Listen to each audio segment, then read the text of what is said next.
Alrighty, ladies and gentlemen, welcome to the Administrative and Finance Committee meeting of May 2nd. I'd like to call to order the meeting. In attendance, we have all trustees present except Trustee Stefano Pascucci, who's at a school function right now. We have Trustee D'Souza and Trustee Herman Valoria both online joining us. Next, we move on to A2, our opening prayer. Trustee Corbett. Thank you, Mr. Chairman, and through you, in the name of the Father, the Son, and the Holy Spirit. Amen. Bless us as we gather today for this meeting. Guide our minds and hearts so that we will work for the good of our community and help all your people. Teach us to be generous in our outlook, courageous in the face of difficulty, and wise in our decisions. Father, we praise you forever and ever. Amen. In the name of the Father, the Son, and the Holy Spirit. Amen. Thank you very much. We would like to take this opportunity to acknowledge that we are on sacred Indigenous territory and thank the Mississaugas of the Credit First Nation for being the stewards of this land. We move on to item A4, which is the approval of the agenda. In today's agenda, we have an addition, which is to the in-camera item M11. Could I get a mover for the approval of the agenda? Moved by Trustee Anisha Thomas. Any opposed? Seeing none opposed, moving on. Do we have any declarations of interest this evening?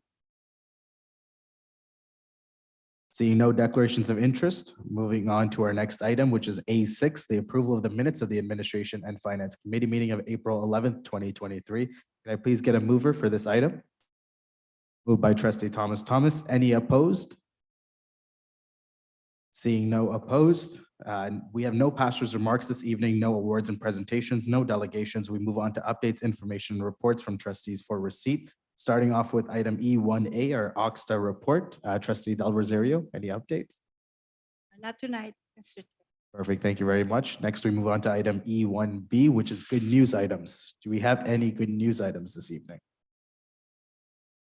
Seeing no good news items, we have no updates, information, reports from committees for receipt. We move on to item G1, which is the long-term facilities master plan facilities update. Associate Director Del Bianco.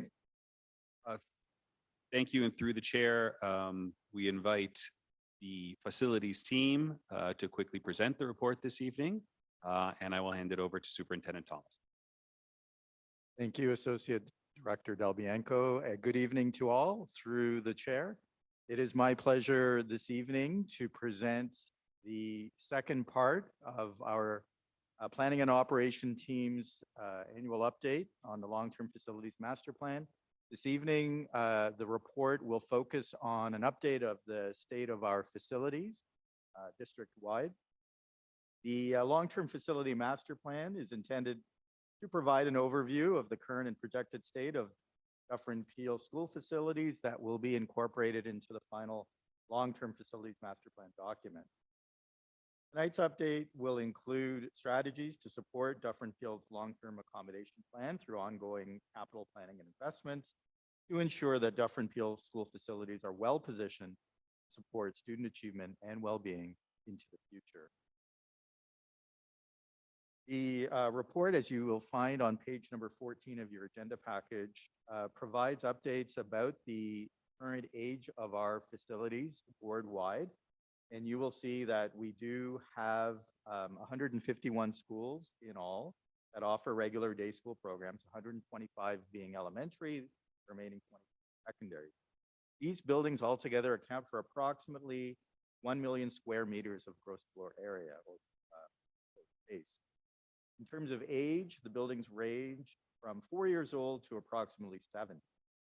And over 70% of all of our schools were constructed in the past 40 years. The largest grouping of schools being constructed between 1996 and 2005. And at the bottom of page 14, there is a chart which depicts the age of our schools across different age ranges. And that chart also, if you go to the top of page 15, you'll see a graphical depiction which shows year by year the number of schools that were built and how much that has added in terms of our total gross floor area portfolio wide. On page 15, the report includes a section on the ground capacity. This is probably very familiar to most of you, but for those of you who are relatively new, the Board of Trustees, the On-the-ground capacity is the measure set by the Ministry of Education. It's used to identify the capacity of the bricks and mortar school building. And essentially, it's a measure of permanent accommodation capacity. It does not include any temporary accommodation structures such as porta packs, portables, or relocatable classroom modules. On-the-ground capacity, which we also refer to as OTG, represents the number of students that a permanent structure can accommodate in terms of instructional space. The loading of rooms in a school differs between the elementary and secondary panels and by room type. And you'll see the chart in the middle of page 15 of your agenda package provides an overview of the various room capacities or loadings as set out by the Ministry of Education. In terms of temporary accommodation, Dufferin Peel has many different temporary accommodations in its inventory, which include portables, porta packs, and relocatable classrooms. Generally, these portables or porta packs or RCMs, as we call them, have been situated in schools where school enrollment has exceeded the permanent capacity of a school building. And historically, if you go back about 15, 20, 25 years, Dufferin Peel was at a time when the use of those temporary accommodations was quite important because enrollment was exceeding the permanent capacity of our school buildings, and hence the need. Starting at the bottom of page 15 and into page 16, there's a description of the different types of temporary accommodations, the portables, the porta packs, and the relocatable classroom modules, or RCMs. There are currently 276 portables in our system, of which 90 have so far been deemed surplus. We have sold or demolished about 61 portables in the last few years. We've also got a summary of the years of portable construction at the top of page 16. And as you will note, pretty much substantially all of our portables are of a certain vintage that is in excess of 30 years. However, having said that, in recent years, we have been undertaking a strategy to modernize our portable fleet. Going back to 2021, Dufferin Peel has been able to invest in acquiring a total of 27 new portables. And these new portables are air conditioned. And a lot of these portables, 21 of the 27, were acquired through the one-time federal provincial COVID-19 resilience infrastructure stream, or STIVRIS funding. And our intention in the facilities department is to continue with our portable modernization strategy through acquiring a number of portables annually, subject to available school renewal funding. I will note that the cost of continuing to operate and maintain portables that we no longer need is a challenge financially to our board, which, as we all know, is currently going through financial challenges board-wide. And some of the challenges that we have from keeping these portables include annual inspections, mold remediation, and structural maintenance and repair. We've noted that just over the past 2 years, we've spent about almost $500,000. With respect to porta packs, we have 14 that are currently in the system. And as enrollment continues to decline, as we've noted through our report at last month's Administration and Finance, our intent is to remove the porta packs, as many of them are no longer required, and in some cases they are actually taken. However, the challenge for us is one with respect to funding. And as I believe I've shared with trustees at previous meetings, the Ministry of Education provides Dufferin Peel with a very small amount of money through the temporary accommodations grant to address removing or moving or renting temporary accommodation space. And that includes lease space for some of our adults in continuing education, alternative education, and also for portables, porta packs. There's a very limited amount of money that we have to do all of that work. And as such, we have been looking to use other sources of funding to help us in that cause. Finally, on page 17 is a list of our relocatable classroom modules. There is a slight difference between an RCM and a porta pack, and we've outlined the differences in the narrative. So I'll leave that for your reading. In the charts, you will note the names of the schools, the type of temporary accommodation, and to date, the estimated year of removal. I will note that our facilities team has identified priority schools based on their assessment centrally of accommodations to be removed. And they will continue to look at the remaining stock of inventory in the coming year. On page 18 is a brief summary of what I was just talking about with respect to the challenges of removing vacant temporary accommodation. So I believe I noted in response to questions from trustees at last month's Administration and Finance Board of Trustees approved a motion in March of 2022 request that the Ministry of Education approve the use of proceeds of disposition towards a variety of facility-related items, including the demolition of RCMs and porta packs at 3 of our schools.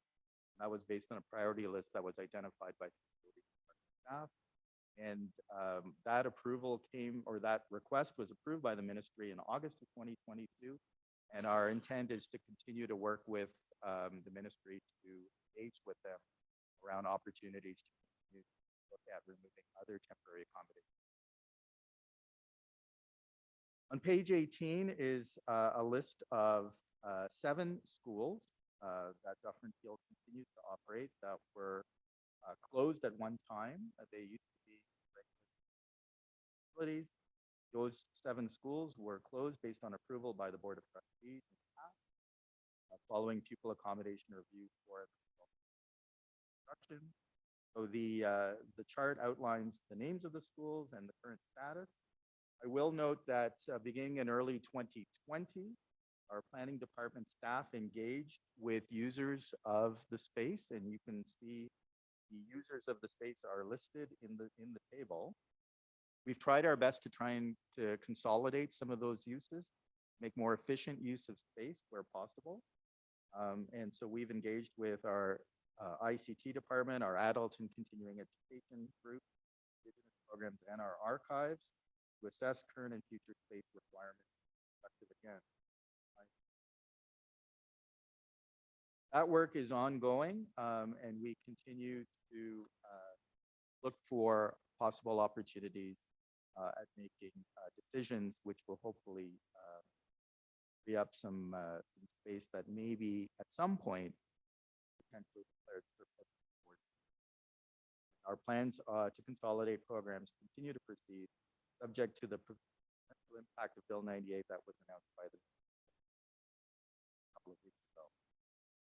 On page 19 is a section which outlines the assessment of our secondary school sports fields.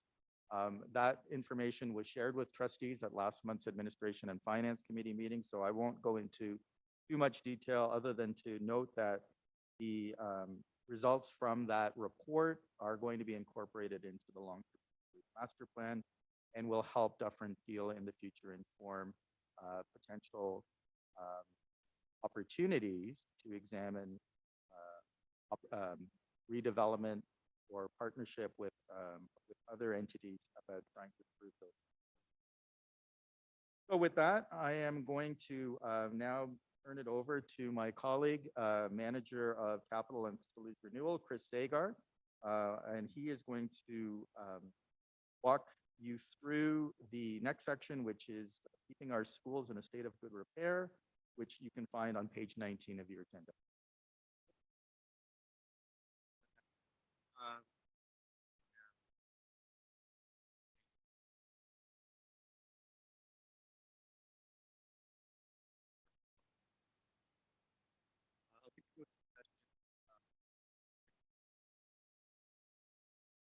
Index. Since 2011, the Ministry of Education has mandated the school condition assessment program for each open and operating building that is at least 5 years old, once every 5 years. For Dufferin Peel, that has resulted in approximately 30 facilities being assessed annually. These assessments are conducted by an independent third-party Ordian, which is contracted by the Ministry of Education. However, due to COVID-19 and its own requirement to issue procurement for new school condition assessment contract, Ministry of Education has suspended the inspections for 2021 and 2022. Next assessment cycle will commence this year and continue over a 5-year period. School facility condition assessments provide an overview of the state of repair of building systems and components. These systems include architectural, mechanical, electrical, plumbing, and building envelope systems. Each component is assessed, and the remaining service life, also known as the life cycle, is identified, estimating the number of years each component will function in proper operating condition.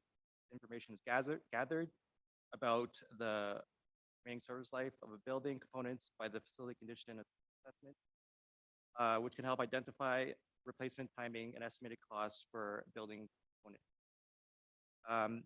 As I mentioned earlier, since the assessments were delayed, starting in 2023, ministry will provide us with a 10-year FCI to provide school boards with information to support longer-term planning arising for capital renewal investment. Once each school is assessed, the FCI is assigned by the ministry. It's calculated based on a percentage of the total 5-year renewal needs of the school compared to the total value of replacement using the ministry's current based on the latest results rated for different PO, the average FCI rating for our school board is 23%, whereas the overall province-wide FCI is 32%.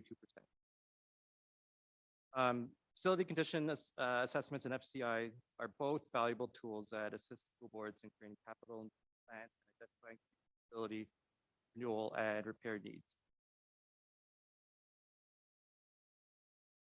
The FCI is a tool that assists planning and operation staff in capturing the overall state of repair of a school, identifying major renewal needs, and allowing staff to monitor these items as they approach reach the end of their life cycle.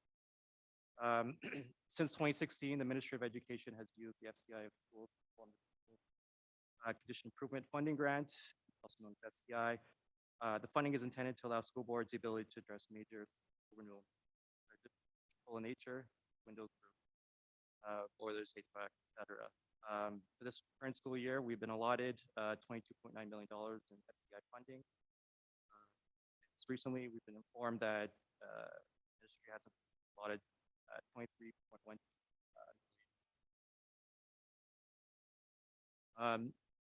If you referring to page 21 at the very top, that the chart provides us with a breakdown of how our school fares regards to the school ranking, and just below that is a diagram that shows a visual depiction of how everything compares to each other. Moving down to facility renewal criteria. When we're planning to initiate a project, there are several criteria that we follow. They're listed in this section. There are 5 criteria. Moving on to the renewal backlog, the results of the condition assessment are entered into the CFA facility software. The Ministry of Education mandated software used by all school boards to track facility renewal needs. Based on the last full year of finalized assessments reports in 2020, the total estimated cost to address all repairs and other building component needs over the next 5 years, approximately $345 million. However, as 2 years has passed since we last did the assessment, we can approximate the total school renewal background to be in excess of $350 million. On page 22, there is a graph that shows the how much is allocated, and together it totals the total backlog. Now moving on to investments in infrastructure during the 2020 year.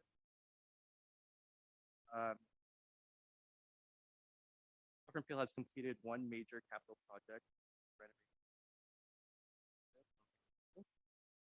Currently, we have several projects. Two healthcare renovations. In addition to that, we are currently in the midst of the construction of the restoration. And lastly, we are currently waiting for the ministry to provide us with two major capital projects, 435 Brampton, as well as the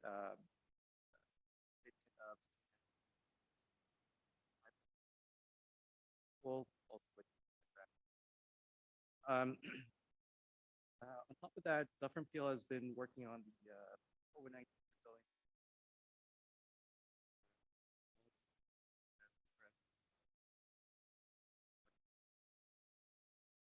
During this time period, we received $124.6 million.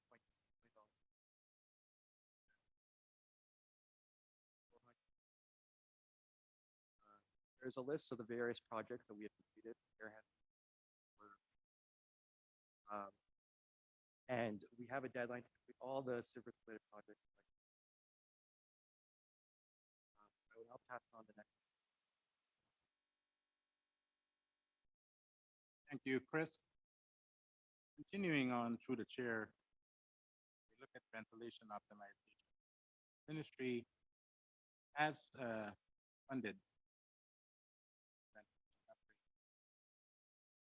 last year, COVID, and we received a grant funding.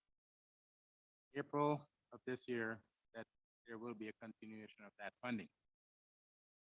Now, a number of our measures, key strategies and measures that have been in place for continuing our schools. Enhanced maintenance, our board and in-house maintenance staff will continue to perform HVAC assessments, repairs, adjustments to all mechanical systems in order to ensure that they're fully operational for the new school year. Filter upgrades, filter changes to ventilation equipment. Will continue utilizing the MERV 13 air filters, frequency of 5 times annually. Longer ventilation period in our schools where these systems are operating will still continue and remain the same from 6 a.m. to 6 p.m. And the use of the HEPA air filter units will continue. We have over 3,000 of these air units being deployed in our schools. FDK classrooms, portable classrooms, self-contained classrooms, libraries and secondary schools. These units will continue to be operated and maintained, and the ministry has announced that it will be shipping HEPA filters for the units directly to boards, and we process of getting that from them. Moving to the bottom of page 23, stewardship and sustainability of facilities. The energy management plan information is there. An integrated part of the board's long-term facility management plan to support ongoing instructional services and facilities operation. Energy conservation not only contributes to the long-term sustainability, but plays an important role in total cost of utilities as well. 5-year energy management plan was put in place in 2019, and it's there to guide our efforts in energy conservation and greenhouse gas reduction in alignment with the board's mission statement, multi-year strategic plan in terms of stewardship of resources and financial responsibility. Now, moving to the top of page 24, performance review over the past 4 years from 2018 to 2022 reveals some achievements when it comes to energy conservation.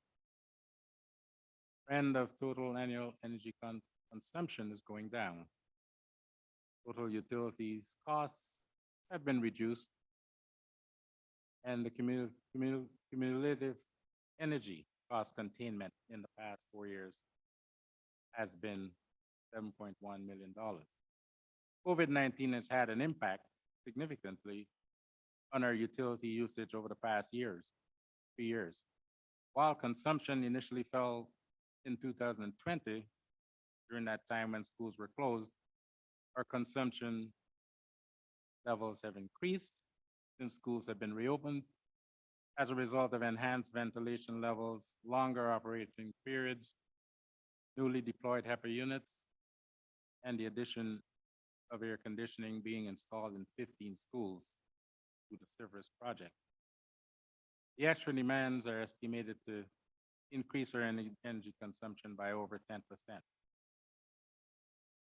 There are some charts provided there on page bottom of 24 and on page 25 by our energy conservation area, energy led by manager Edward Kai, and also on the top of page 20. An update on energy prices. Most recent impact on utility costs include natural gas costs have increased by 60% now, and it's been greatly impacted by the global oil gas market, weather conditions, and the federal carbon tax. And electricity prices are forecast to remain relatively stable in the coming years, according to consultants and advisors. Water and sewage charges in Peel Region have increased by 45% in the past 5 years. For the 2023-24 school year, the ministry announced a 2% cost update for non-staff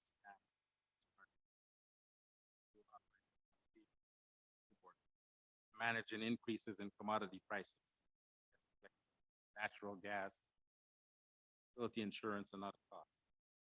In summary, due to the increasing demands for energy consumption and the rise in price of utilities, energy conservation will play an even more important role in containing the cost of utilities. Moving to page 27,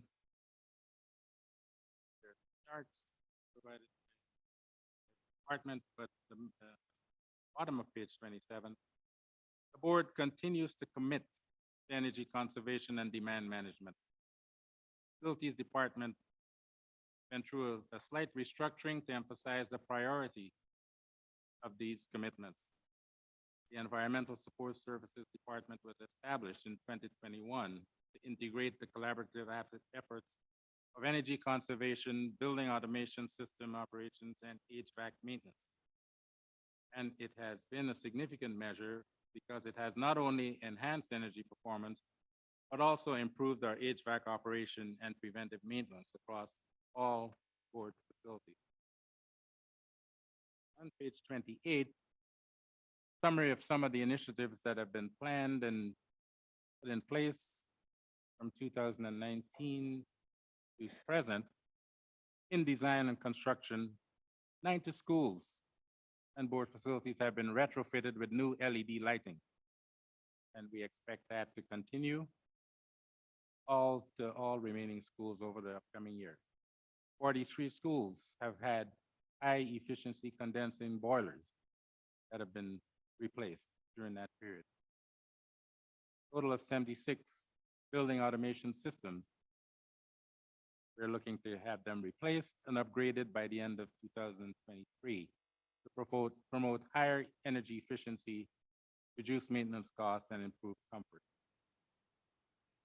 In operations and maintenance, temperature settings and equipment operations, continue to work on those. HVAC optimization, recommissioning of some of that equipment that has been installed. We've launched some programming, oil and ductwork cleaning, etc.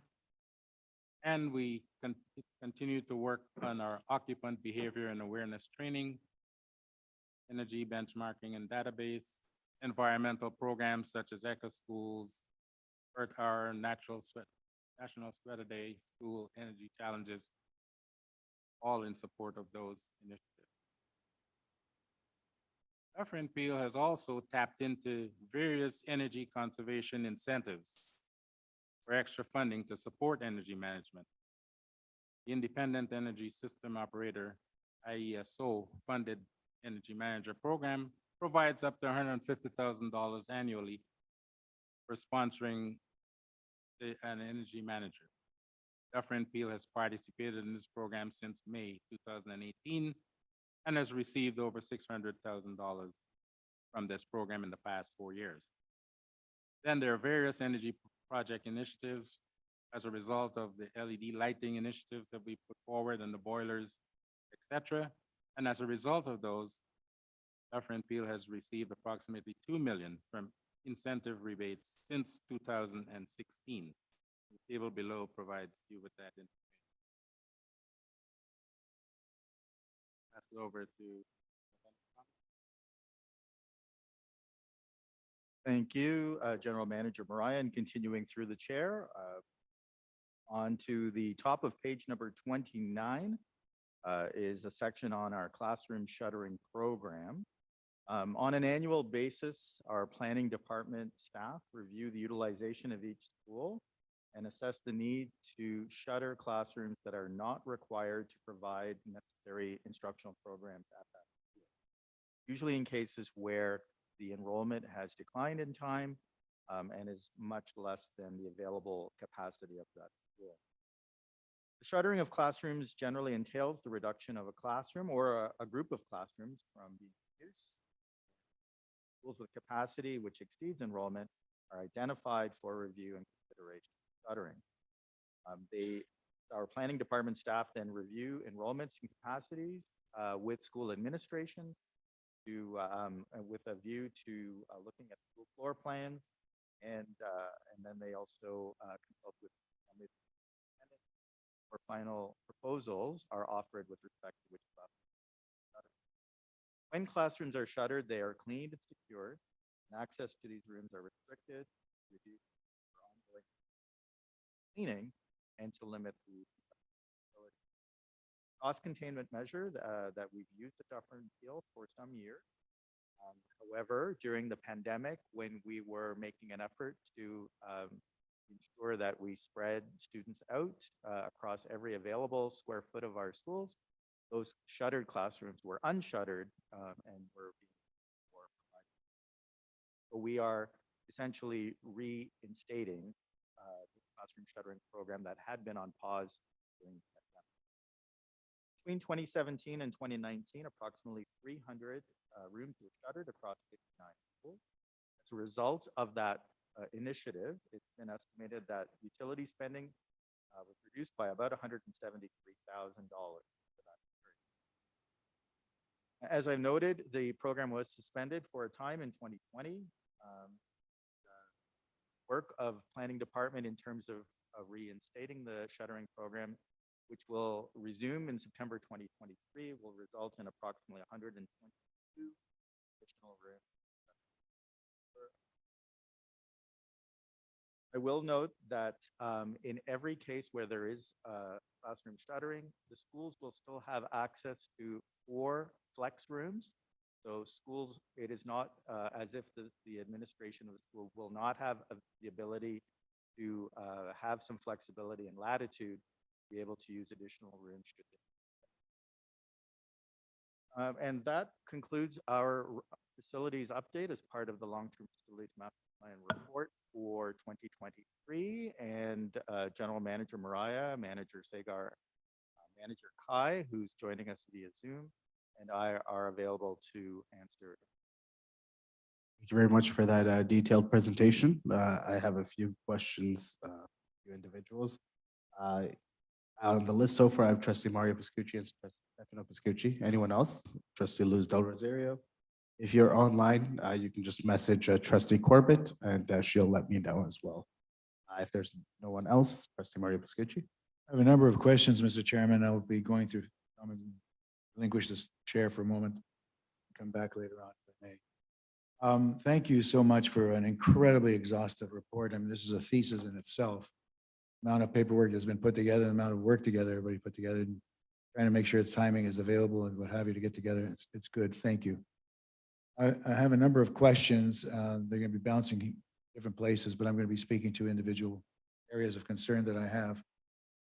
The shuttering program we had installed about 3.5 years ago saved Dufferin Peel because of what happened with COVID and needing a space. So we did a great job doing that. And I appreciate the forward-looking approach that you've taken. excuse me. Is it possible, question number one, through you, Mr. Chairman, of course, is it possible through staff to give us the list of shuttered classrooms when the appropriate time comes?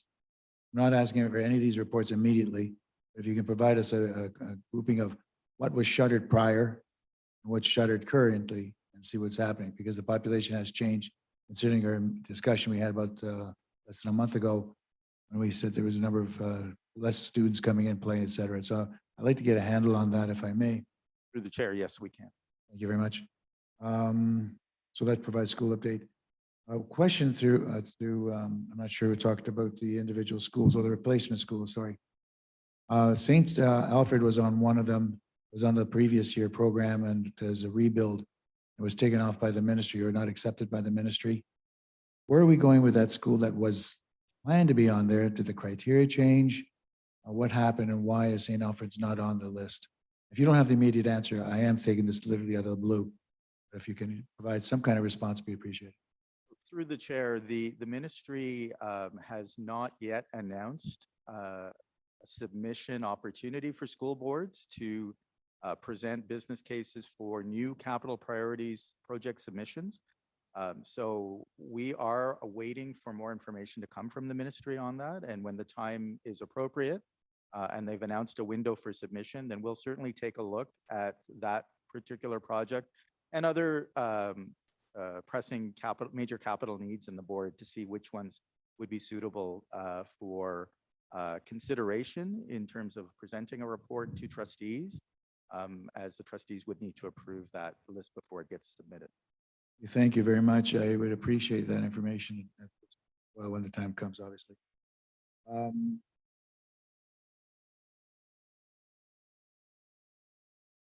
In terms of accommodation,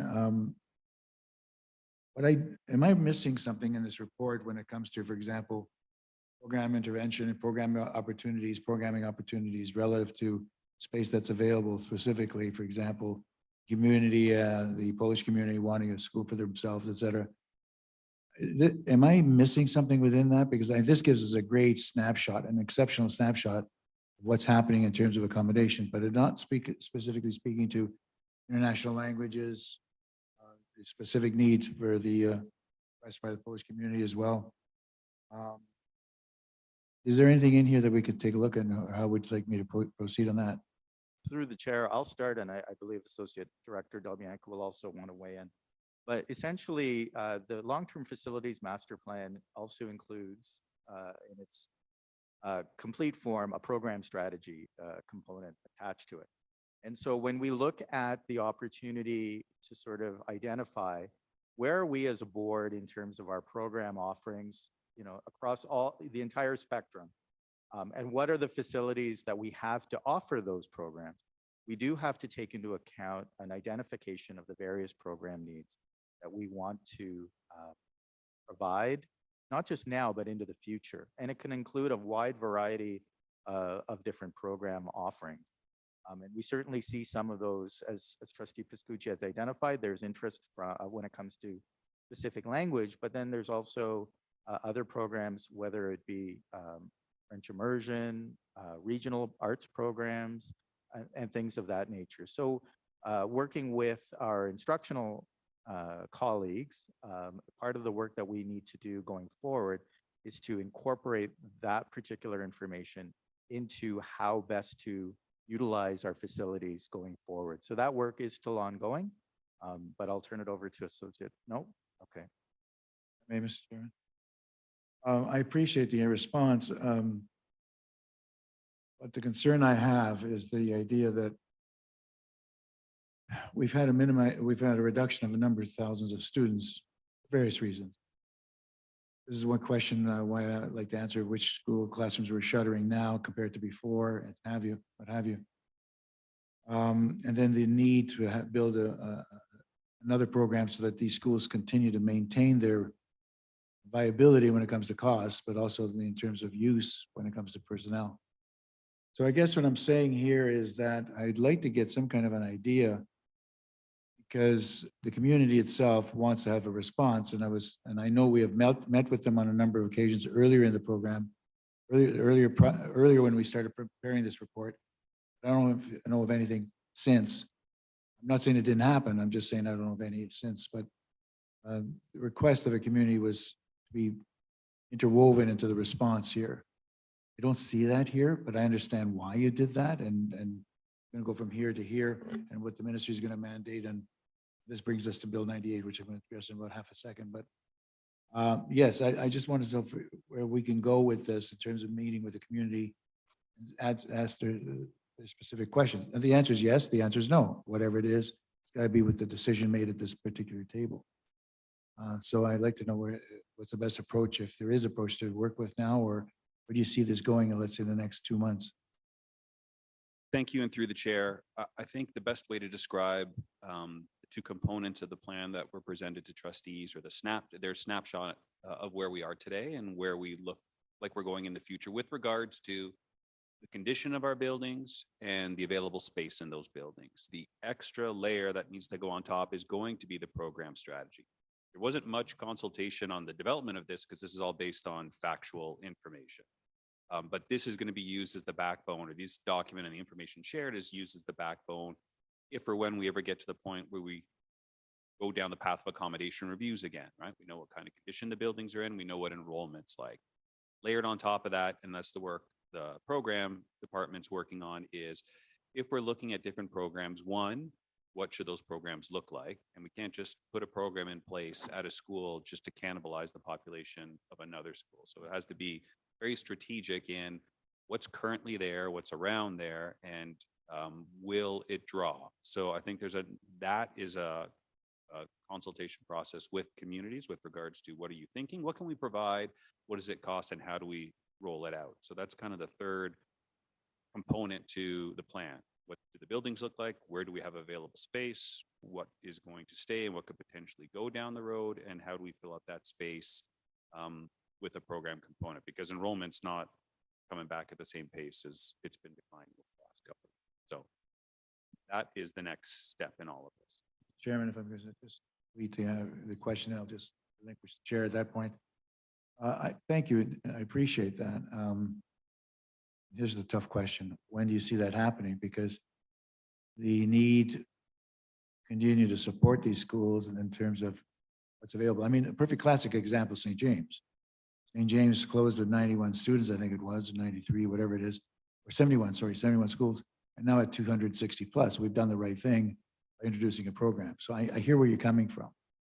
So I'd like to know, and I'm not going to timestamp you on this, but when do you see something like this happening over the next year or something like that?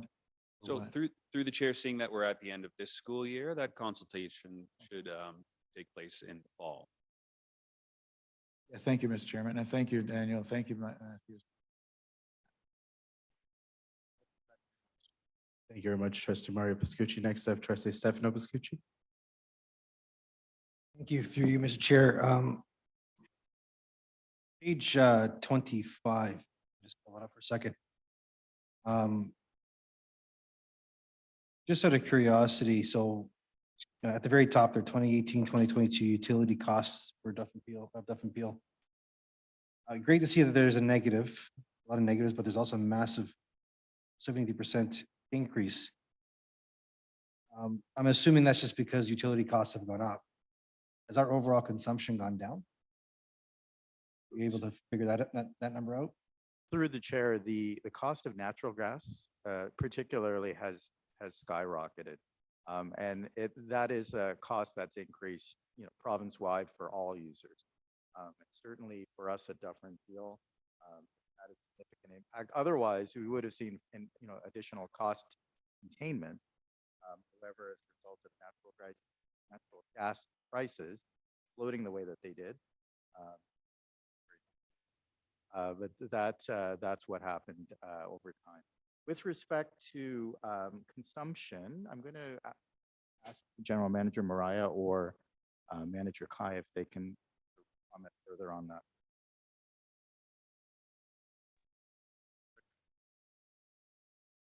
Is he?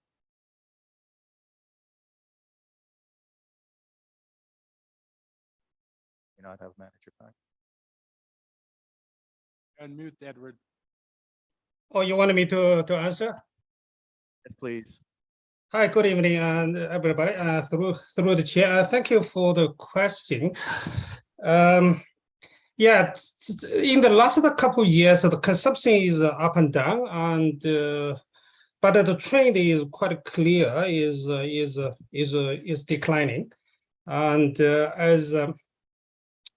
as Richard mentioned, we have a 7% reduction from 2018 to 2022. And if you check the total utility cost from 2018 to 2022, the declining trend is quite clear on page 25. So so the part of the reason is energy conservation. For example, from 2018 is the baseline is almost $20 million, and down to 2022 is $17.7 million. It's a quite significant reduction, and 2022 is a fairly normal year in comparison with 2020, which is with a lot of school closure. So you can see the total utility cost is going down, and so behind it, driving force is a conservation. Also, some especially for electricity. If you move on to the page 25, you can clearly see the second graph is the electricity is going nicely going down year over year. So because of the main driving force is the electricity account for 70% of our total cost. So it's driving down, it's the main driving force for the cost reduction. Another reason is, another driving force is for natural gas, telling a different story because the war in Europe, so the natural gas unit cost skyrocketed and last year. And also since 2019, we have a federal carbon tax. It's a significant effect, pushing up the natural gas cost. We have a breakdown for natural gas cost. Now the federal carbon tax account for 1/3 of the total natural gas costs. That means we spend 1/3 for commodity itself, 1/3 for transportation delivery, and 1/3 on the carbon tax. Give a little bit of background information on the consumption and on the utility cost. Thank you. Thank you very much. Always great to get all the information. Thank you very much. I didn't expect to get a full synopsis of the way the world's working right now. So thank you very much for that, staff. Thank you for the report. I'm good, Mr. Chairman. Thank you very much, Trustee Stefano Pizzucci. Next, I have Trustee Luz Del Rosario. Thank you, Mr. Chair. Thank you for the very wholesome report, very complete report. Item on page 17, you have the porta pack removal. And I noticed the 2023. Is that going to happen in the summer? So that at the beginning of school in September, you're gone, there's no more disruption. I guess I'm being optimistic here. Through the chair, that is our plan.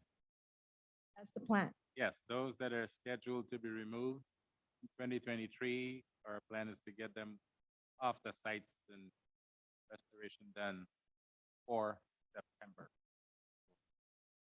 That will include the RCM, is that right? One scheduled for 2023 as well? Yes, that is correct. All right, thank you. I am looking forward to that, especially the one for Our Lady of Good Voyage. Good voyage, yes. Yeah, Yes, it's, indeed. yes, it's starting to smell again. So you know, the weather changes and it smells. As soon as you walk in the door, the odor is bad. So I can't wait. One more question, Mr. Chair. For shuttering classrooms, how do we determine, or who determines which rooms to be shut? Okay, Through the chair, the planning department does a review of the overall enrollment of the school. It looks at sort of the class by class enrollment, grade by grade. And then it makes, in consultation with the school principal, they come up with a plan to say, look, your enrollment might be, 200 students short of capacity next year, based on projections. So a discussion then ensues about, which classrooms or which group of classrooms would make sense to try and shutter, keeping in mind that they'd like to try and keep a group of classrooms together in the same area of the school or same wing of the school shuttered. So they look at that. They look at the trying to see, does it make sense to to try and deal with junior or intermediate students, perhaps. They look at washroom locations. They look at a number of different factors, but with the intent of trying to make it as to minimize the disturbance, the overall disturbance or inconvenience, if you will, to the best of their ability. And so there's a proposal that comes from planning department. It goes to the school. Principals have a chance to reflect and respond, and they can provide input. And sometimes that back and forth does result in changes to classrooms that were originally identified. So that's kind of the process that goes on to identify the rooms. It's absolutely a consultative one between our planning department staff and the school administration. thank you for that response, Superintendent Thomas. But in one of the schools that I represent, it is my understanding that the principal made a suggestion or did not agree to the suggested room to be shuttered. It's technically, it's in front of the school. It's like, why would you shutter that room? And was told that you're lucky that it wasn't a good response. So I'd like to discuss that with you further. First of all, looking at the room that they want to shutter, I don't agree as well, because it's a kind of the entrance of the school.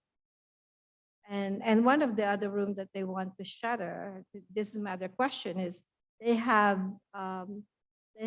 very good working condition whiteboard still. What do we do with those? If there's any good educational tools that's in that classroom, do we remove them and transfer them? So that's what I want to find out. So through the chair, just to the first point, I will say, by all means, please feel free to follow up with me on that. I'm happy to take that question from you. With respect to technology, absolutely. We make arrangements with the school. When we've identified rooms for shuttering, there's a technology survey that goes to the school. Our administrators are asked to complete that so that we can have an inventory of technology that may still be in very good working condition that we can then move to other classrooms, support their needs. Thank you. I will connect with you later on the other issue. Thank you very much. Thank you very much, Trustee Del Rosario. Next, I have Trustee Bruno Inique.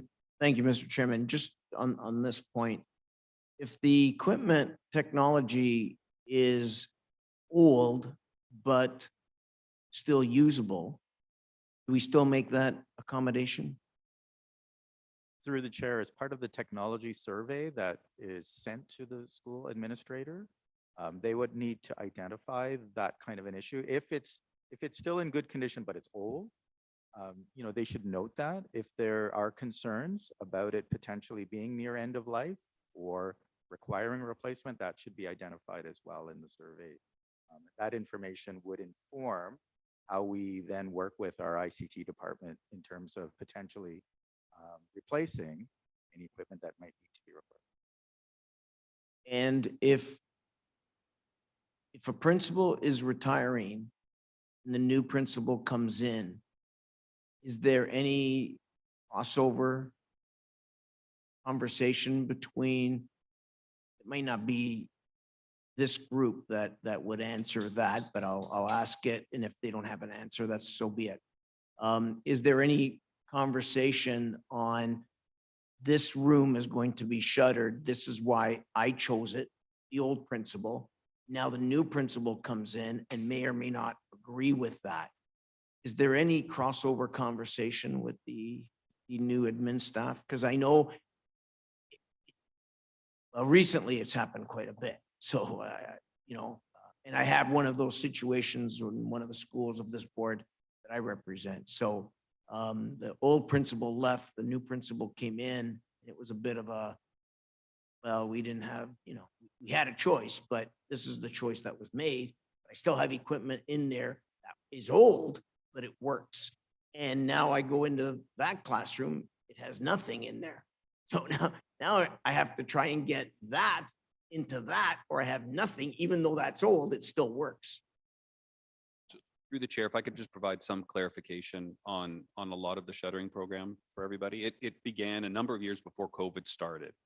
And as Superintendent Thomas kind of outlined, what happens is you get a floor plan. It's not even just room 4-1, like here it is on a floor plan. This is what we're going to move. Any technology that needed to be moved is done and the cost is absorbed centrally, because this is a no cost proposition for the schools. ICT goes out and says, can we move what's currently there? What kind of condition is it in? Yes, we can. Then we cover the cost of having it moved. If it can't be replaced, or if it's end of life and it's going to cost more to move it than it is to buy a new one, then we purchase a new one. What I've come to learn in speaking to administrators and some of the trustees is that when we, let's say, suspended the program and opened up all the classrooms, you have a number of administrators that are new to buildings or have been moved to buildings and of no fault of their own, because the buildings were closed for a component of time and then they were opened and then all the rooms were open. What happened was they took the initiatives themselves as they're planning for the school to say, for the upcoming school years, because there was no shuttering programs, to say, I'm going to use those classrooms, or I'm going to use those classrooms or those classrooms. And to your point, some of them are new to the building. There was no shuttering program, so they planned their buildings as they would typically plan their building. And what we've found now is that when they go back to the shuttering program, which again, as Superintendent Thomas outlined, is that, we'll look at, we're going to keep these classrooms open because this is the air conditioned part of the building, or we're going to keep these classrooms closed or shutter these classrooms because they're all on the same BAS monitor. So it's easier to shut them down. And so what happened was some of the principals, again, no one's fault here, started to plan before the shuttering program came into effect. So what we've done is brought those same shuttering program that we had pre-COVID and reintroduced that into the system. So what I can say, and what we've shared with administrators, and if you come across any administrators that think otherwise, it is very consultative and it's very collaborative, and we have to just get back on the program that we had, because there was always a reason why a certain set of classrooms was determined. And there should be no situation in which classrooms have been shuttered, other ones used, and the technology sitting back there. And that just means that they're not on the program. Like and this is not pointing at it, they just deviated from the plan because there was no plan for them to stay on. But I think moving forward, what it's taught us, and to your point, Trustee Ainika, is there needs to be continuity in an outgoing administrator and an incoming administrator. Say, here is the file folder for the shuttering program. Here's the floor plans. Here's all the notes that came with it. So as you're planning, unless enrollment goes up or down, you should adhere to the program. And that's something I think that we need to ensure better continuity as we reintroduce the program and continue to move forward.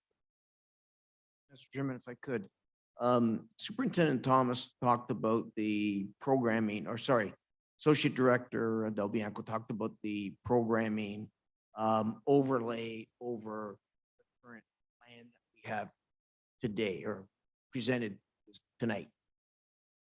My concern is, and we've had this conversation numerous times, and I heard it again. Trustee Del Rosario and I heard it last night at St. Martin's, where the school is looking for, would like to have proper. It's an academic school with sports in it. I said that probably 8 times last night.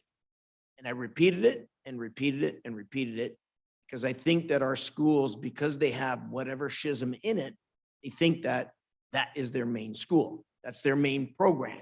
And some of the other kids, they feel left out. So, and I said it over a number of times last night, as did Trustee Del Rosario. This is an academic school with sports in it. But having said that, currently in September, that school will be 100 pupil places above projected. And 60% of the students are there for the schism. And a couple of the parents, and Trustee Del Rosario can add if I misrepresent, a number of the parents said, you know, I could have gone to Applewood. They have a turf field. I could have gone there because they have a turf field. And so the programming aspect of it is extremely important. And I know I don't have to say that to you because I think you get it, you understand it, you totally understand it. The challenge becomes for programming, you always need money. And last night, the conversation was very direct to the parents. We have a $94.9 million issue. Not 95, not 94, $94.9 million issue. That's the reason why a lot of the stuff that we're trying to get can't happen because we're subsidizing something else. So my concern would be that staff goes through all of this significant hard work and just by reading this today, I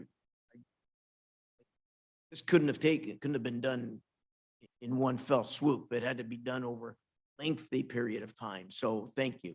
But if we go to a program at any school, whether it's culinary, cosmetology, a business, you name it, it's going to take money to bring it up to the speed that we have.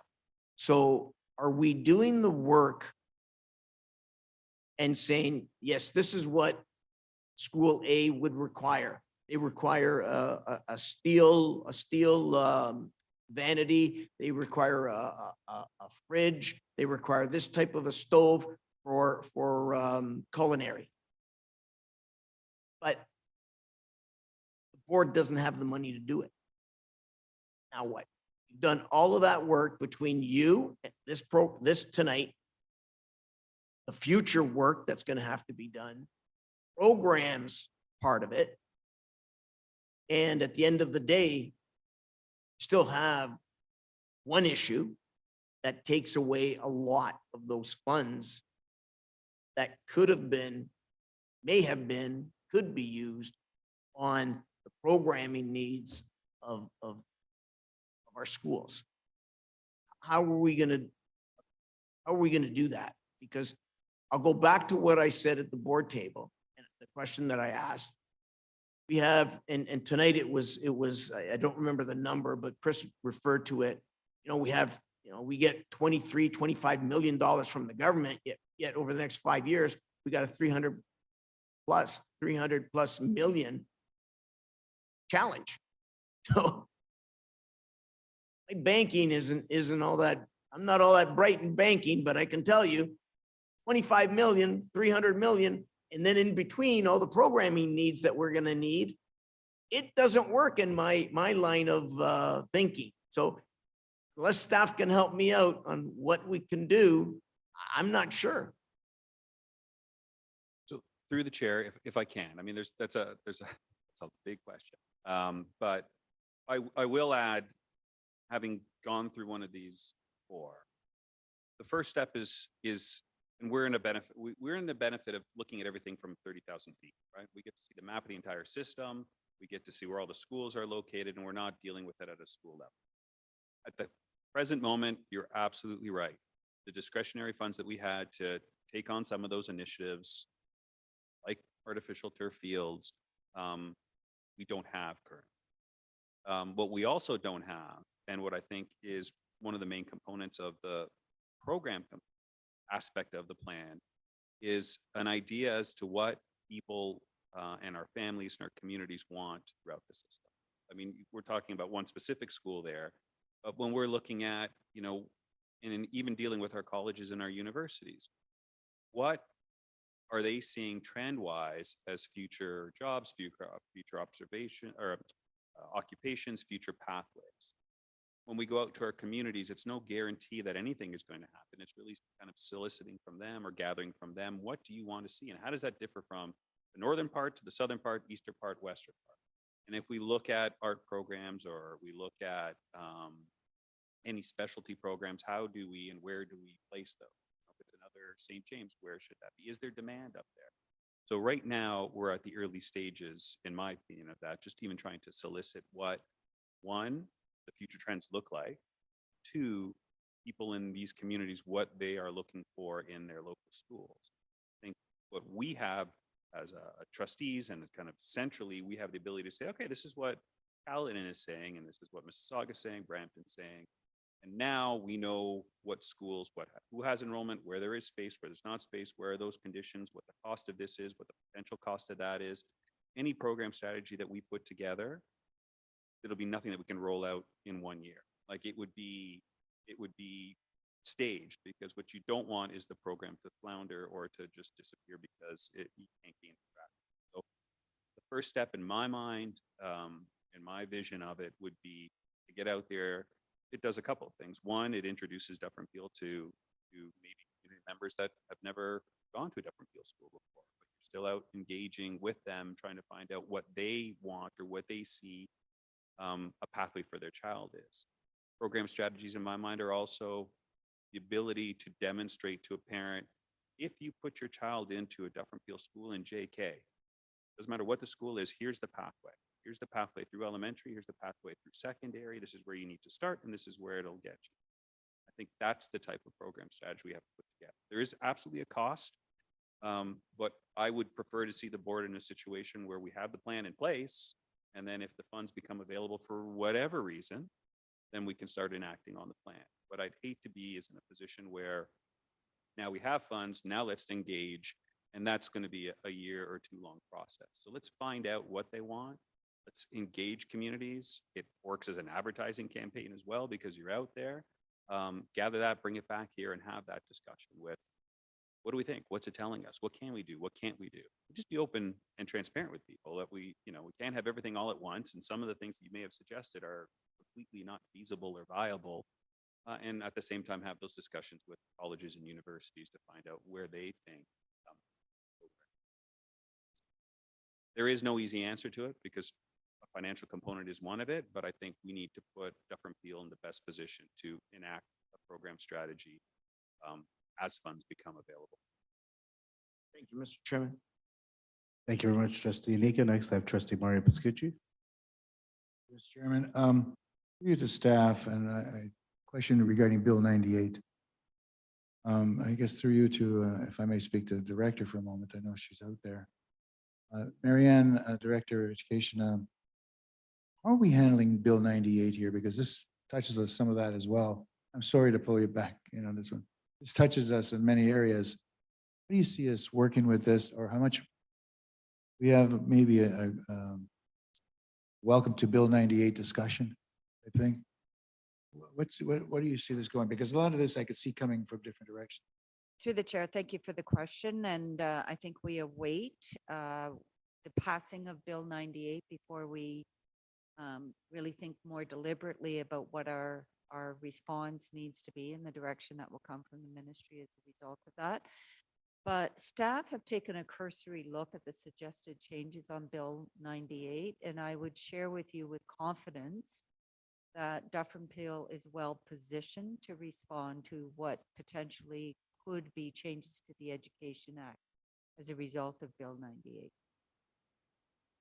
Because looking at Bill 98 as where we're going to go and how we're going to get there with appropriate input and what have you. And the Doxta conference this weekend sort of addressed that this past weekend. So I just want to get a handle on that. So do you see anything coming to the board as a sort of as a seminar or discussion down the road? I'm not asking for one. I'm just saying, do you see something like that? Or Through the chair, we did bring a report to the board meeting recently, last week.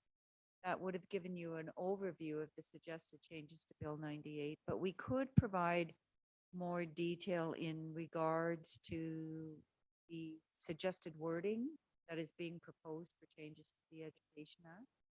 Could provide an information session if that's what you'd like, so that they have a heads up around what those changes are, to the best of our knowledge. I have a right to correct you on this. It would be the board's requirement to do that, but you see it's appropriate, I guess, just go there and ask the board for its collective wisdom to say, would you agree or disagree? Because it's your, I mean, this report in itself is exceptional. The great position in time. Even more information becomes a little bit more. The chair, we could also look at upcoming committee meetings or the May board meeting to provide further information. You'll be able to put that on the agenda then, if you don't mind, Madam Chair? Through the chair, we can. Open session, of course. Thank you very much. Mr. Chairman, I ask, Just to your earlier point. To your Mayor- point, through the chair, to the director, I believe there was an email that was sent by Oxta looking for feedback. Do you remember that regarding Bill 98? And for some reason in my mind, it seems to be due on May 6th. May 8th. Do you recall? Through the chair, I don't have a recollection of the due date, but I do know that the Ministry of Education has invited public consultation Right. into Bill 98. Sorry, trustee Del Rosario, I had sent that email forward and. it's for Yeah. May 8th. Oh, that's right. That's right. Thank you for the reminder. So if we could look back on the date for that one. So I think there's a deadline. For some reason, I'm thinking it's the first week of May. It is May 8th. May 8th. So May 8th. So would the staff be able to put together something that we could review as trustees for we could send as a feedback? Through the chair, staff could put together recommendations that trustees consider for feedback. Given the due date for that public consultation and not in time for bringing it formally to the Board of Trustees, if trustees are fine, circulate it for your input and then submit it on your. Are we okay? Is trustees okay to circulate and then give the feedback? Thank you. Thank Thank you, you. Madam Director. Thank you, Mr. Chair. Thank you very much, trustee Barrio Pascucci. Mr. Chairman, thank you very, very much, and I appreciate the conversation. Regarding, and this is a question I don't want to say it, but it might be one that we have to look at, the idea of combining schools and eventually closing schools. If we keep on having scenarios where we close classes or shuttering classes, at what point do we have a school that becomes totally unworkable, cost-wise or otherwise? So through the chair, the first component of this report that came out last ANF meeting, I think we identified, and correct me if I'm wrong, 15,000 empty seats. So you're looking at something in excess of 20 schools almost that are sitting, equivalent of 20 schools that are sitting vacant at the moment. Can't close a school right now. The moratorium still exists and is in place. And we have a couple of schools, I believe, that have dropped below 100 students right now. So not only are you impacting eventually the operational costs, but you're also impacting the ability to provide a program, which we do, excellent program, but you know, a viable school is a viable school. So it's impacting us on a number of levels. I don't want to hide our heads in the sand and say it's not going to happen. Gone through it, and a lot of people at this table have gone through it in the past. It's a disaster at best.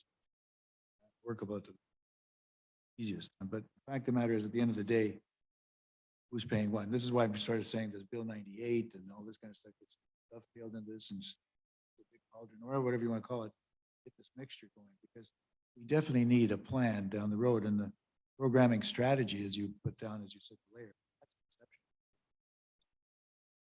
Anyway, it's not just something here now, it's something here is going to be here tomorrow.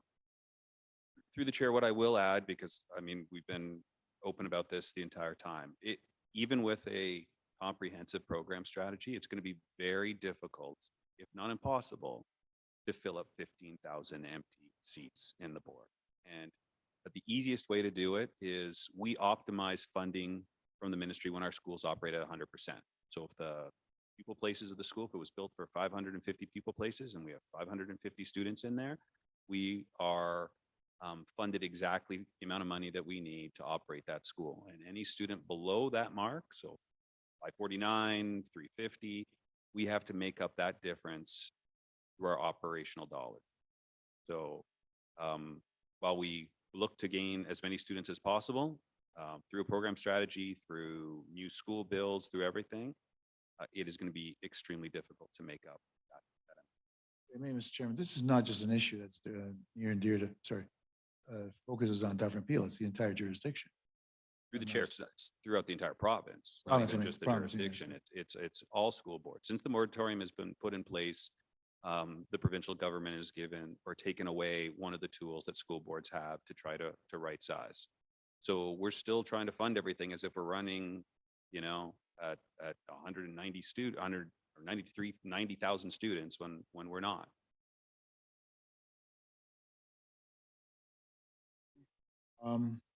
Saint Sophia and the Byzantine Rite go to the school. Actually, the school is built for the Byzantine Rite. In your discussions or down the road with your reports, do you give us an idea what's happening with Saint Sophia in the future, in the next seeable future?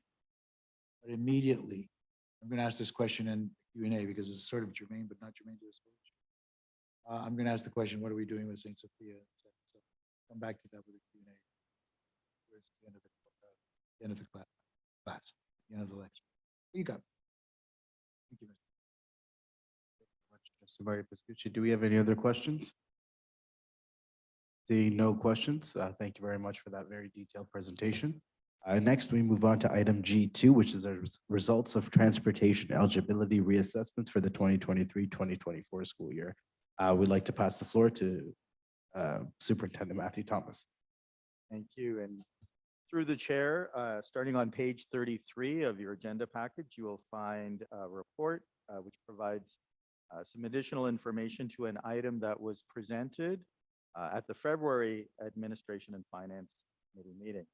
Namely, it's with respect to transportation eligibility reassessments for the 2023-2024 school year affecting two Dufferin Peel schools, one being St. Jacinta Marto Catholic Elementary School, and the other being St. Edmund Campion Catholic Secondary School, both located in Brampton. At the February 7th Administration and Finance Committee meeting, information was shared about the request to have transportation eligibility reassessments done for these two schools. With respect to St. Jacinta Marto, it was the results of the installation or completion of the installation of sidewalks and a widening of Queen Street, the installation of proper traffic signaled crosswalk at the corner of Queen and Credit View in Brampton.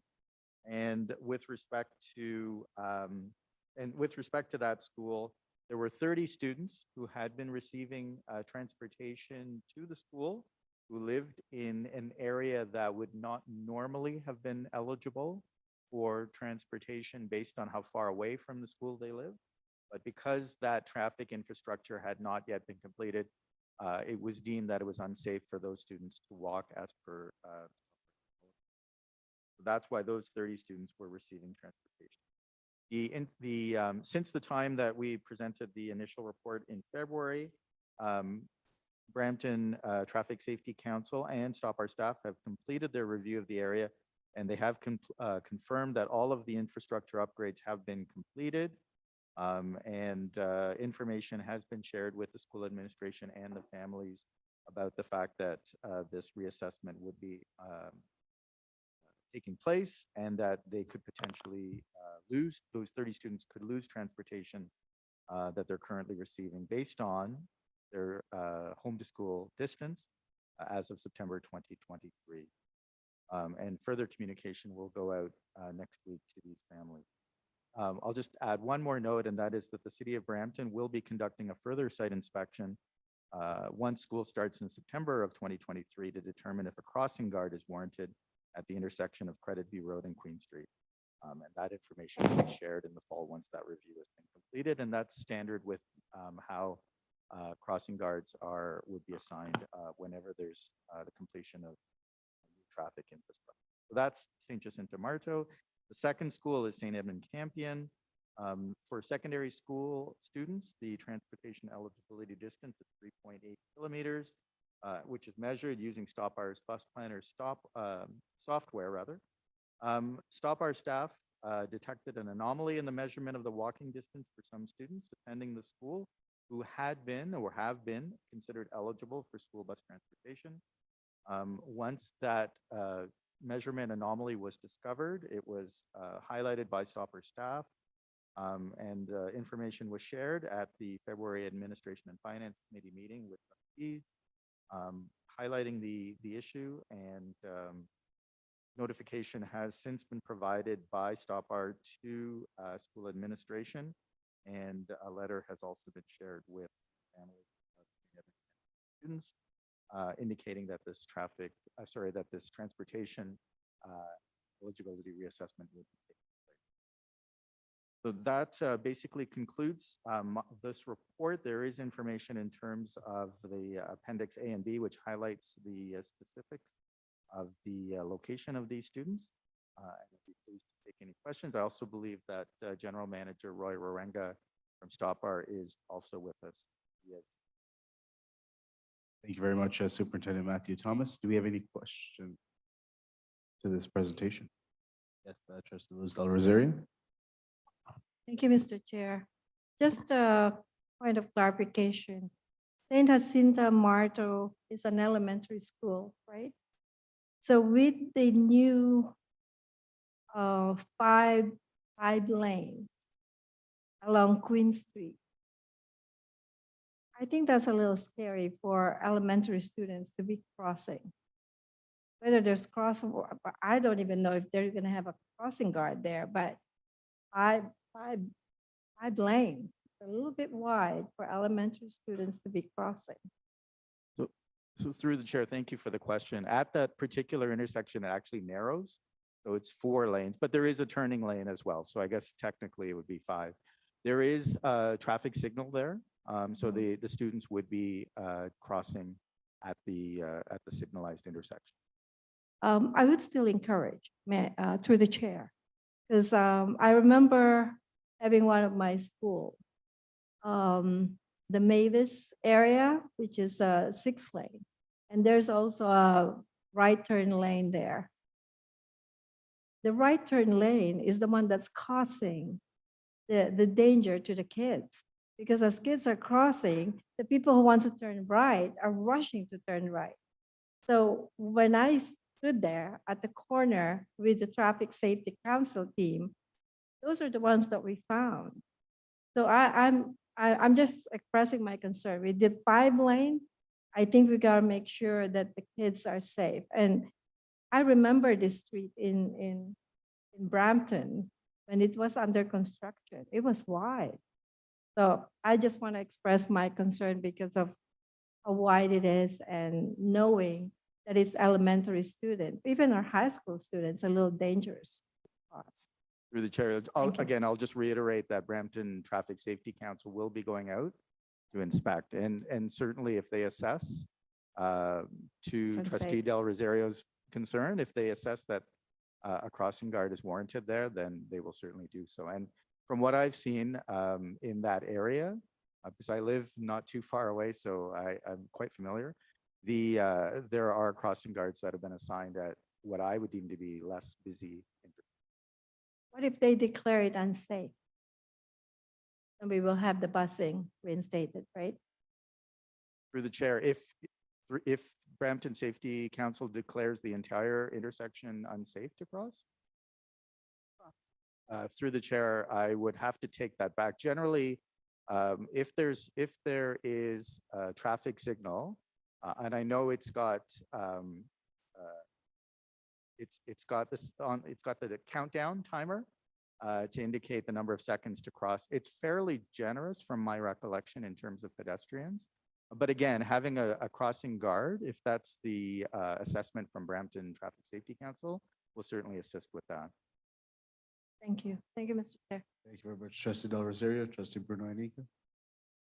Mr. Chairman, through you to staff, with regards to, did I hear you say correctly that the Brampton Safety Council will be on site in September to determine? Is there any way that they could do it before that? Because the traffic isn't going to change from May or June to September, because having the traffic safety done after the fact, God forbid something were to happen, it's like putting the cart before the horse for me anyway. Through the chair, I completely understand the concern. The students though currently are being bused, so they're not actually walking that route. But the cars are still there. Cars are still there. What they would normally want to see after a change like this has been made is evidence with those students walking and crossing the intersection to see what that looks like in a real-time manner, and then assess, at that point, if there's a need for a crossing guard. The part of the challenge is that a lot of that residential subdivision has just been completed and is still undergoing, there's still further development. So it's entirely possible that the assessment will lead to that. Right now, though, the students in question here as part of this transportation eligibility reassessment are being bused. So the normal practice is to have Safety Council go out once a reassessment has been approved and then review on site the inspection. It could happen very quickly in September once the school year begins. So through the chair, if I can just add on to that, what we've done in previous instances like this is we put a recommendation into the local municipality to have the crossing guard in place right there and then do the assessment. So they can do the assessment, and if they realize that the crossing guard is warranted, the crossing guard remains, and if the crossing guard is not warranted, the crossing guard is removed. But we can do that in this instance as well. And you answered my question before I asked it, so thank you very much. Mr. Chairman. Thank you, trustee Inica. Do we have any other questions? Seeing no other questions, we move on to, thank you very much, Superintendent Matthew Thomas, for that presentation. We move on to item H, which is trustees committee's administration reports requiring action. Their first item for H1 is school names. I pass it on to trustee Bria Corbett. Thank you, Mr. Chairman. So there's a notice of motion provided for trustees on page 38 of your agenda. So the motion reads, whereas the Dufferin Peel Catholic District School Board with a distinct Catholic identity continues to be rooted in Catholic doctrine. Whereas the Dufferin Peel Catholic District School Board has grown from 23 founding Catholic schools to 151 schools, 125 elementary and 26 secondary in over 50 years, working in partnership with 46 churches and missions. Whereas the Catholic education and Catholic schools exist to inform, form, and transform students according to the message of Jesus. Whereas Catholic faith formation and its integration into curriculum and school climate provide the foundation of our board as articulated in our multi-year strategic plan. Whereas our values of believe, excel, respect, thrive, and trust reflect the Dufferin Peel Catholic District School Board's core commitment to Catholic education.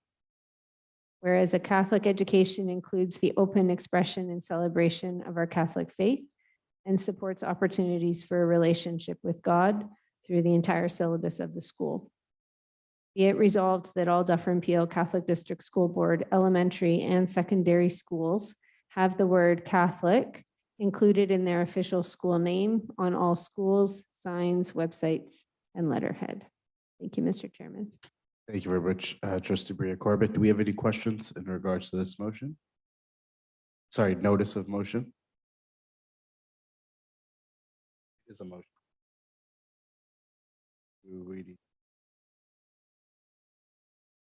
Chairman. I don't have any objection. I just would like to know what the cost is going to be. I know that on our, the website is fairly simple, the letterhead, when the stationery runs out, it's the schools and the new signs that have been put up that is of significant concern, considering that we don't have money or anything else. Believe me, I agree with this 100%. I just need to know what the cost is before I support it. I just need to know what the cost is in order to say, yeah, if the cost is minimal, then I'm all for it. It might mean that we have something in there that says any new signs or any depleted or damaged signs or whatever that scenario is, when it needs to be replaced, it has the word Catholic after it. No argument. But if staff could advise what that cost would be, it would help me, again, I agree with it wholeheartedly. I don't have an argument, none whatsoever. My challenge is I'm voting on something that may cost more money than what we have, yet don't know what the cost. Thank you very much, trustee Dika. So through the chair, and I think everybody's on the same page because I heard trustee Corbett mention it, but it's a motion. Right? We're no longer a notice of motion. We're dealing with motion. But with regards to naming, as I've kind of reflected on it over the course of the past month, there's different stages to this or different phases. So trustees would be familiar with the boulevard signs that we're putting out, the new ones. So they all clearly state, as our policy does, Catholic elementary, Catholic secondary school. So that's already in motion. That's been in motion for the last couple of years. As we work our way through websites, I mean, that's an easy fix. As we work our way through letterhead, if we still continue to use letterhead at some point, school websites, the board websites, I think the biggest component or financial component would be the actual changing the name on the bill. So all new bills that we had, even some of the existing ones already say Catholic secondary or Catholic elementary. And I would look at, I don't have the cost in front of me because I don't know exactly, but I would look at it as a phased in approach as we work through the boulevard signs at that same time, we look at changing the name on the actual wall of the school itself. Don't have the actual cost, but that it would be definitely have to be phased in to that point. So as we do boulevard signs, we do the naming, the building names as well. Thank you very much, Associate Director Albianco. Anything else, trustee? Good, thank you. Rob, trustee Stefano Pascucci. Thank you, through you, Mr. Chairman. The letterhead shouldn't really be a problem because I'm assuming we're just printing it off as the letters are gone, right? Yeah, So, absolutely. There's some basically it's zero just gonna be- cost. The website, letterhead. I mean, I don't know if there's any existing letterhead in buildings, but again, I think that some of them are zero cost to the board or to schools. Similar to what trustee Nico was mentioning about cost, that obviously is a big, and I'm on board as well, but it's the cost is going to be the issue when you start changing the building names. I really appreciate we putting this out, or trustee Corbett putting this out. That's whatever happens after this. Thank you. Thank you very much, trustee Stefano Pascucci, trustee Luz Del Rosario.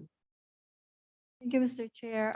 Again, I also agree with this motion, but just concern of the cost. The other thing that I'm wondering about is the uniform. I didn't see that here, but I know some of our schools, their uniforms include the whole name with the name in it, but some of our schools do not. So I think that should also be considered. So when the new uniforms are being made, the new logo will include Catholic in there. Thank you very much. As a change. Thank you, Mr. Chair. Thank you very much, trustee Del Rosario. Do you have any comments? Yes, trustee Corbett. Thank you, Mr. Chairman. Just a few comments. So where this motion actually came out of, It was originally from trustee Mario Pascucci a few years ago when he mentioned that not all of our schools have the word Catholic in them. And then I don't believe there was anything done at the time. And to be honest, I didn't realize it was still a concern until one of my schools that I represent, when I noticed there was a school communication, an e-blast that had gone out to the school community, didn't have the word Catholic in it. When I asked the school administrator about it, she said, that's because that's not our school name. And I was shocked, because that to me is an easy fix when it's an e-blast school communication. I'm not as concerned right now about the physical lettering on the schools, although that's wonderful to have when we have funds to do so. I'm more concerned about right now having consistency across our schools, the messaging that's sent out to the school communities, and the direction that's been provided to administrators. So happy to change or amend the motion, to include the uniforms, as trustee Del Rosario mentioned, as well as, a little bit more clarity around timelines, I guess, when the boulevard signs are updated, then the school signs, the lettering as well. That helps. Perfect. Thank you, trustee Corbett. Any other questions or comments? All right, Director Mazzarotto. Through the chair, just from a procedural perspective, motion hasn't been seconded, but the discussion here, what I take from the discussion here is more information is requested. Rather than trying to amend that motion or second it, which means now it's going to be put to a vote, I am going to suggest that all of this gets recorded in the minutes, and the direction to staff is go back and try and cost out what the implications of moving in this direction would be, and bring that back as a report that can be presented. And then there's an opportunity as a result of that report to consider a motion. Thank you, Director Mazzarotto. Is that all? Yes. You to Director, why would you need a second motion? I understand later, but why? You're right. I forgot we were in A and F. That's right. But I understand the rest of it. Right. I just wanted to. right. No, you're correct. But I guess what I'm saying, rather than putting it to a vote, the mover of the motion might want to say, I just want to put that in abeyance while we get more information prior to putting this to a vote. Thank you, Mr. Thank you. Thank you, Director. Trustee Corbett, how would you like to proceed?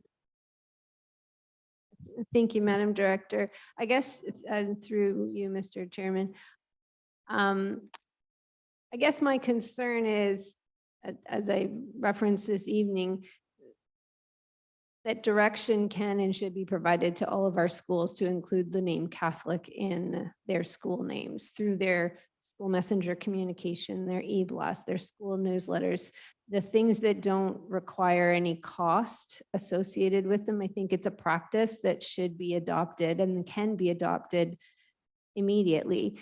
I'm less concerned about the lettering on the outside of the schools. While that's important and it's part of our image, I believe it is dependent on funding, our funds associated to do those changes. So I guess through the chair, my question would be, is there a way to still proceed with the motion this evening so that the direction is provided to the schools going forward in terms of the name that they associate on their communication? Through the chair, there's a couple of ways in which you could handle it. As the mover of the motion, you could decide whether or not you want to amend your whereas to remove those items that we need to go back and cost. So for example, official name on all schools, fine. So if you removed schools and signs and kept it to websites and letterhead, then you could deal with that. And then you could give direction to staff to go back. Can you cost out what it means to also have it on the schools, on the signs, and we've heard reference to uniform. So that for this evening, you could put to your assembly this evening a resolution that would, if approved, would mean, immediate action on websites and letterhead. Thank you, Director. Trustee Corbett? Thank you, Madam Director. I agree. And through you, Mr. Chairman, I would also include any communication to their school communities. So not specific to letterhead and not specific to their website, but also when there's a school newsletter that goes out, when there's an update, pizza day or whatever, that included, if their school name is on any communication to the community, that it has included the word Catholic, because the response from the administrator to me was, we can't put Catholic in it because it's not our school name.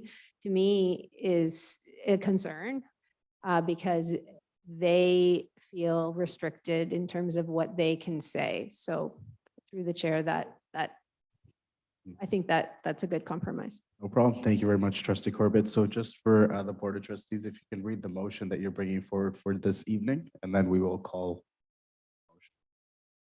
Trustee Corbett is just going to read the motion. Thank you, Mr. Chairman. Through you, I will review it with the amendments at the end. Whereas the Dufferin Peel Catholic District School Board with a distinct Catholic identity continues to be rooted in Catholic doctrine. Whereas the Dufferin Peel Catholic District School Board has grown from 23 founding Catholic schools to 151 schools, 125 elementary and 26 secondary in over 50 years, working in partnership with 46 churches and missions. Whereas Catholic education in Catholic schools exists to inform, form, and transform students according to the message of Jesus. Whereas Catholic faith formation and its integration into curriculum and school climate provide the foundation of our board as articulated in our multi-year strategic plan. Whereas our values of believe, excel, respect, thrive, and trust reflect the Dufferin Peel Catholic District School Board's core commitment to Catholic education. Whereas a Catholic education includes the open expression and celebration of our Catholic faith and supports opportunities for a relationship with God through the entire syllabus of the school. Be it resolved that all Dufferin Peel Catholic District School Board elementary and secondary schools have the word Catholic included in their official school name on all school websites, letterhead, and school communications.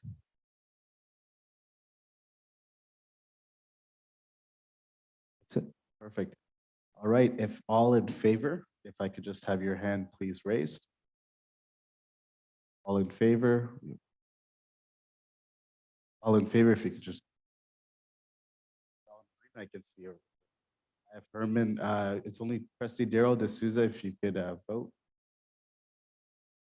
Through the chair, Trustee D'Souza is not online at the moment. Okay, all right, so seeing, perfect, I have all 10 out of 11 trustees in agree. I'm gonna just ask any opposed, please raise your hand. Seeing none, the motion has been carried.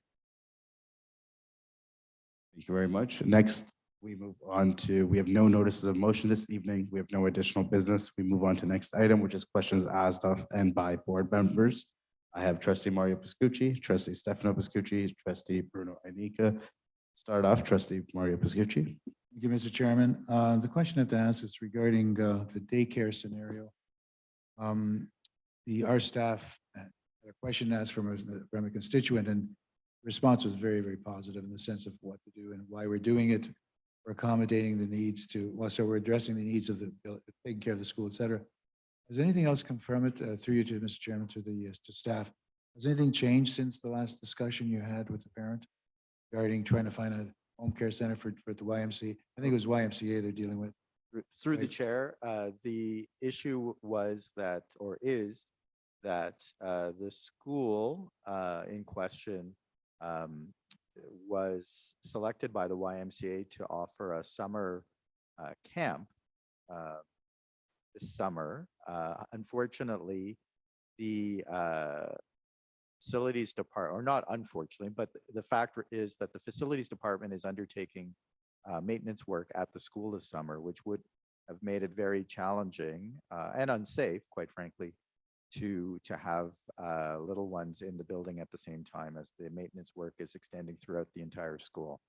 We have followed up with the YMCA to look at alternative sites in the area.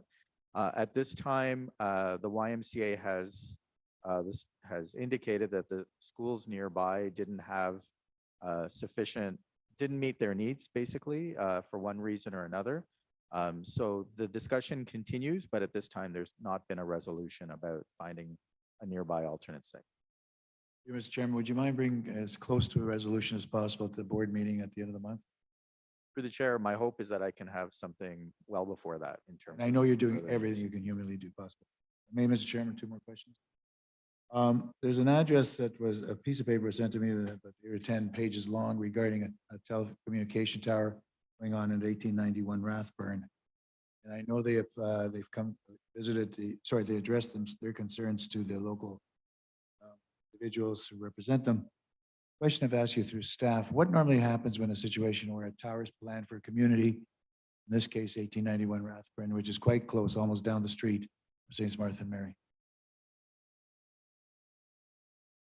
Through the chair, my understanding in that scenario is that we at Dufferin Peel would normally have received a notice with respect to the plans to install such a communications tower. I'll have to take that back respectfully, as I'm not familiar with this particular request. So I'll try and see if I can get some more information. And I'd be pleased to follow up with Trustee Pistucci. Thank you very much. I received the memo earlier this day, about midday or something like that. So that's why. Last question, may I, Mr. Chairman? Status of St. Sophia and the number of students who went there because of the issue that happened over another part of the world. What are we doing right now? What's the status of that? Anybody has a handle on it? More specifically, what's going to happen in September? So through the chair, nothing much has changed in that we have a cap at the school throughout the next school year. We had enrollment open JK and throughout all the grades that had available space. Nobody that was currently attending the school last year has been removed from the school. They all have spots going into next year. And we had some extra spots, I believe it was in senior kindergarten, grade 2 and some other grade, but just very, very limited. I know the SK and the JK classrooms have filled up and the 1 or 2 spots in the other grades, I would imagine by now, but I haven't looked in a couple months, are probably full as well. But that cap is continuing and we continue to monitor the situation in that how many people are coming from Ukraine. The numbers haven't gotten to the point where we thought they'd get to, but we continue to keep tabs on that. Maybe, Mr. Chairman, as a follow-up to that, is there an opportunity to have some communication to the community so they have a handle what's happening in September? I mean, it is now May.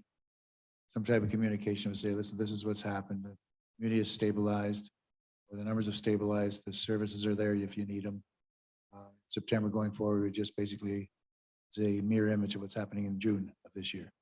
Something to that effect. Through the chair, we can provide further communication, but right from pre-Christmas, post-Christmas, when JK registration closed and when registration for the other grades closed, we've continued to keep that community informed with regards to what the plan is for next year, that your child, your son, your daughter are in the school. They will not be impacted at all. So we've committed to them last year that we'd continue to communicate, and we've done that throughout this entire school year.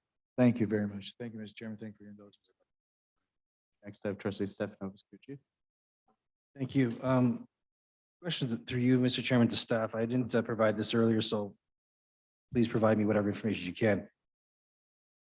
Typical school that has, high school that has, it's called 1,500 students. How many roughly number of staff would you have sitting in that school in the office area? Just rough numbers, obviously. Good. 100, 4 or 5 administrators, 3 or 4 secretarial staff. Would it be conceivable to have 20 people sitting in an office? I'm I'm not sure. If there's a specific school that we're talking about, we can Yes. probably discuss I was it more. passing by one of our schools, and actually this particular school has 22 spots in front of the school. 20 of them are reserved for staff. It also says office staff. 2 are for handicap, which is what we have to have, I guess, I believe by requirement by law. It's also in an area that is serviced by other individuals of the community. Somebody that is elderly and doesn't have a handicap permit would have to walk 200 yards to go to use the services in the area. So I don't know if staff can provide, I guess, in issues and events, and it's going to be a long list, obviously, because we have 26 schools. How many reserved spots we have per school, because it's not looking good as a community member where you have to walk 200 meters, get to something when there's 20 spots that are being reserved. They'll have signposts in front of them, reserve, reserve, reserve, reserve, all the way across. That's fair enough. So through the chair, what I would suggest is, I mean, we can do the work, but we can start Just with the numbers. I school- just want to know the numbers we for all can their start with the school in schools. question, but Yeah. we can build from that to our facilities team and do a quick survey of those schools. We can, we'll talk about this after the meeting. Thank you. Thank you very much, Trustee Stefano Piscucci. Next up, Trustee Bruno Inique. Thank you, Mr. Chairman. On the corporate credit card that we have, the board credit card, is it a specific bank that we utilize, a specific company? Okay. Through the chair, we do have a specific company that we work with. We use a procurement process to maintain that card with. So we use that credit card for our plant, purchase anything for expenses, general expenses from our staff and so on and so forth. It is the Dufferin Peel credit card, period, right? So through the chair, 2 parts to that. So one, we have one Dufferin Peel credit card company that we work with, that we would use for any procurement cards we have. But the second part to that would be, there would be specific reasons when you would use that card. So if there's more details you're getting at there, it'd be good to know possibly what they're putting, what use of the card they're making. Well, what I was wondering is, recently I converted our company to one credit card with a cashback, and just with one vendor, I have $2 million. That's what I can spend annually. Well, it only takes me 3 months to get there, but that's the plateau. But every month we get a cashback check. And that's only from one of the vendors that we utilize. So I'm wondering if it would be feasible, if staff can have a look to say, first of all, let me ask the question, with the bank or the unit that we currently use, the financial institution, do we get a cashback on that credit card? Or do we get any benefits from that, points, cashback, whatever is available? Is it possible do we? Through the chair, yes, we do. That's one of the criteria we look at when we're looking at the benefit of some of the cards. Obviously, there should be efficiency, effectiveness from the use of these cards versus small dollar expense reimbursements or whatnot. Also ensuring that people aren't out of pockets where possible. But that is one of the greatest benefits of the program. And we actually are actively trying to change payments where possible to be more centralized, to use that card and build up the spend. So we are enhancing the rebate that we do get. Currently, we are getting a small one, but we want to roll out some more payments to that where vendors are now accepting that. And there are a lot more vendors that are accepting card payments because it is a very efficient way for them to receive payments as well. Some of that can be done not just on a per card spend, but on a central payments basis. So for example, we could pay some of our bills on that versus sending out an EFT to a company and then accumulate some funds, which is general revenue back to the board. We use it currently for our utilities. Through the chair, no. Utilities are not favorable. They tend to charge you some kind of an administrative fee, let's say 3 to 4% for putting payments on that, which defeats the purpose because that would be more than the rebate we get back. Can staff put in issues and events under the confidential? I don't know if it is confidential or not. I knew what the credit card was. I could tell you what percentage you get or don't get.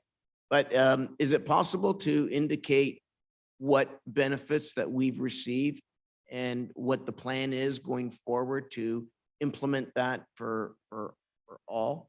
I'm surprised. I will say I am surprised with respect to utilities because I have all of my utilities paid, well, billed to my credit card, and then I pay the credit card. So, but I'm surprised that it might be because we spend, as the report said, boatload of money on utilities. So, but if staff could put something in there with respect to what the payback was over 1 year and what the plan is going forward, that's possible. Whether today's Tuesday, right? Not this week, but the following week or whenever staff has the chance. Sure, that's doable. Thank you, Mr. Chairman. Thank you very much, Trustee Bruno Anika. Next, I have Trustee Anisha Thomas. Through the chair, my question has to do with busing. So if parents wanted to receive busing after they are no longer eligible, is there an appeal process for the instance? Let's say they received temporary busing due to road safety. Is there a way that they can appeal that, or is there a way they could still receive busing in a way? Through the chair, just want to make sure I'm understanding the question. So is Trustee Thomas asking if the students who had been receiving busing but are no longer receiving busing because there was some kind of a safety issue involved, do they have an avenue to be able to appeal that decision? And thank you. So through the chair, I would note that the home to school eligibility policy would be in effect. The policy that is operationalized by STOPR with respect to home to school distance traveled. So if the student lives beyond the eligibility threshold, the distance threshold for busing, but because there may have been a temporary traffic infrastructure project, sidewalks being ripped out or some kind of utility project going on, and it was deemed temporarily that for a little while the students would receive busing. Once that project is completed, normally that would constitute the end of the ability to receive that temporary busing, and that student would no longer receive busing as per the normal home to school eligibility distance policy. Thank you. Perfect. Any other questions? If there's any questions online, if you could just message in the chat box. All righty, seeing no questions. We have no declared interest items this evening. We're moving into the in-camera session. Right now, it's exactly 9 o'clock. We'll be meeting back at 9:10. So there's enough time to close the cart doors. Thank you. Chairman.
Welcome back to the open session of the May 2nd Administration and Finance Committee meeting. So during the in-camera session for May 2nd, trustees approved the minutes of the in-camera session for April 11th, 2023.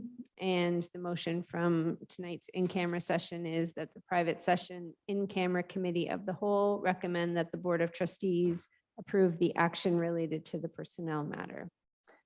Now I have a motion of approval for a rise in report.